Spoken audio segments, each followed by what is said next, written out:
అదరగొట్టే కారం రంగు రుచి ఆచి కారం పొడి. బంగాళాఖాతంలో వాయుగుండం తీరం దాటిన తర్వాత కూడా దాని ప్రభావం కొనసాగుతుంది. దీంతో సముద్రం కూడా అల్లకల్లోలంగా మారినటువంటిది అయితే చూడొచ్చు. విజువల్లో చూస్తే సముద్ర తీర ప్రాంతము ఏ విధంగా ఉందో సముద్రం లోపల కూడా అదే విధంగా దాదాపుగా 40 నుంచి 50 కిలోమీటర్ల వేగంతో ఈదురుగాళ్ళు వీస్తున్నటువంటి పరిస్థితి అయితే కనిపిస్తుంది.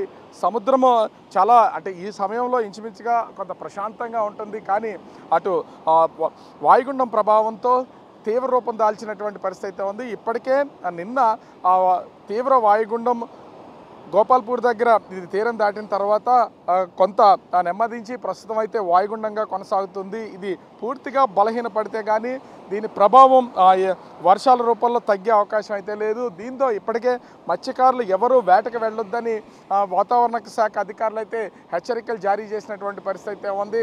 ఆ వాయుగుండం తీవ్రత రానున్నటువంటి 3 రోజులు కూడా ఉండే అవకాశం ఉన్నటువంటి నేపథ్యంలో మత్స్యకారులు వేటకు వెళ్లకుండా వాళ్ళు సముద్ర తీర ప్రాంతాలకే పరిమితం అవ్వాలని హెచ్చరికలు జారీ చేశారు. దీనికి తోడు ముఖ్యంగా చూస్తే ప్రస్తుతం అది తీవ్ర వాయుగుండం తీరం దాటిన తర్వాత అటు శ్రీకాకుళం నుంచి విశాఖపట్నం వరకు భారీగా వర్షాలు కురిసి ఈదురుగాలులతో చెట్లు కూలిపోవడం, అటు కరెంటు పోల్స్ అన్నీ కూడా నేల కొరిగినటువంటి పరిస్థితి అయితే ఉంది. అయితే దీని తర్వాత కూడా రానున్నటువంటి 3 రోజులు ఈ రోజు రేపు ఎల్లుండ భారీ నుంచి అతి భారీ వర్షాలు కొన్ని ప్రాంతాల్లో కురుస్తాయని వాతావరణ శాఖ అధికారులు హెచ్చరికలు జారీ చేసినటువంటి నేపథ్యంలో రాష్ట్ర ప్రభుత్వం కొంత అప్రమత్తమైనటువంటి పరిస్థితి ఉంది. సీఎం చంద్రబాబు అదేవిధంగా హోంమంత్రి అధికారులతో రివ్యూ నిర్వహించి ఈ సమీక్షలో ఎట్లాంటి జాగ్రత్తలు తీసుకోవాలో సూచనలు చేసినటువంటి పరిస్థితి కనిపిస్తుంది. ముఖ్యంగా శ్రీకాకుళం జిల్లాకు సంబంధించి ఫ్లాష్ ఫ్లడ్స్ ఒక్కసారిగా అటు ఒరిస్సా ప్రాంతాలు ఎగువ ప్రాంతాల్లో కురిసినటువంటి వర్షాలకు ఇటు నాగావళి వంశధారులు పొంగే అవకాశం ఉంది. దీని ద్వారా ఎంతోమందికి నష్టం కలుగుతుంది. కాబట్టి ఎలాంటి ప్రాణ నష్టం కలగకుండా ఉండేలాగా జాగ్రత్తలు తీసుకోవాలి. అధికారులు సిబ్బంది అప్రమత్తంగా ఉండాలని కంట్రోల్ రూమ్లో ఏర్పాటు చేయడంతో పాటుగా సంసిద్ధం చేసినటువంటి పరిస్థితి కనిపిస్తుంది.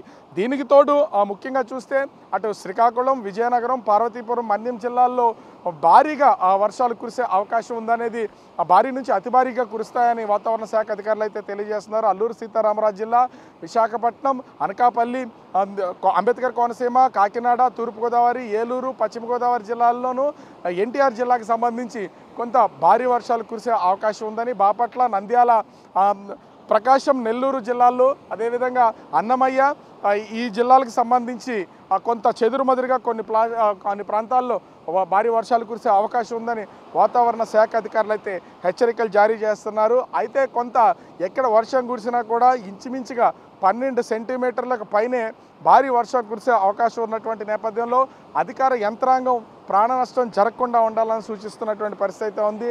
గడిచినటువంటి 2 నెలల కాలంలో కంటిన్యూగా ఈ వర్షాలు అదేవిధంగా అల్పపీడనాలు ఏర్పడడం, వీటికి తోడు ఈ అల్పపీడనాల్లో ఉరుములు మెరుపులతో పాటుగా పిడుగులు పడుతున్నటువంటి పరిస్థితి ఉంది. పిడుగులు పడే సమయంలో అనేక మంది ప్రజలతో పాటు ముఖ్యంగా పశువులు కూడా చనిపోతున్నటువంటి పరిస్థితి ఉంది.